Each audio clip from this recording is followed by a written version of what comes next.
சூழ்ச்சியை ரொம்ப அமைதியாக இருந்து, இது அரசியல் சாணக்கியத்தல்ல, தன்னுடைய உண்மை உணர்வு, அந்த மக்கள்கிட்ட இருக்கிற உணர்வு, அந்த என்ன உணர்வுனா, தலைவருடைய அம்மா என்ன நினைப்பாங்க, ஐயோ குழந்தைக்கு இப்படி ஆயிடுச்சு, இப்படி பொய் சொல்றாங்களே, சூழ்ச்சி பண்றாங்க அப்படின்னு சொல்லும் பொழுது, இதே உணர்வை தான் அவருடைய அமைதி தமிழ்நாட்டிற்கு ஒட்டுமொத்த தாய் குலமும் ஒரே மாதிரி நினைச்சிருக்காங்க.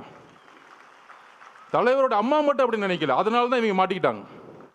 அன்னைக்கு நைட் இவர் நடிக்க, அந்த பிரச்சனையிலையும் கண்டிஷனை ஃபாலோ பண்ணுங்கன்னு ஆக்டிங் போட. ஆனால் நீங்கள் இதில் மகேஷ் பொய்யாமொழி மட்டும் பார்த்துருப்பீங்க. இன்னொரு நெப்போ கிட்ட ஒன்று வரும் காலையில் துபாயிலேருந்து கிளம்பி. அவர் ஏதோ துபாயில் போய் தமிழ்நாட்டில் ஒரு தியாகம் பண்ணுறதுக்காக அங்கே உண்ணாவிரதம் போன மாதிரியும், அங்கேருந்து இந்த மக்களுக்கு ஓடி வந்த மாதிரியும் வந்துட்டு ஒரு மணி நேரம் கூட ஹாஸ்பிட்டல் இல்லை. அந்த மக்களோட நமக்கு அந்த ரைட்ஸ் இருந்துச்சா, நமக்கு அந்த அதிகாரம் இருந்தால் அந்த மக்களோட கடைசி நிமிஷம் வரைக்கும் நம்ம இருந்திருப்போம். அந்த உயிரை எடுத்து கொண்டு போய் சமாதானம் பண்ணுற வரைக்கும், சமாதி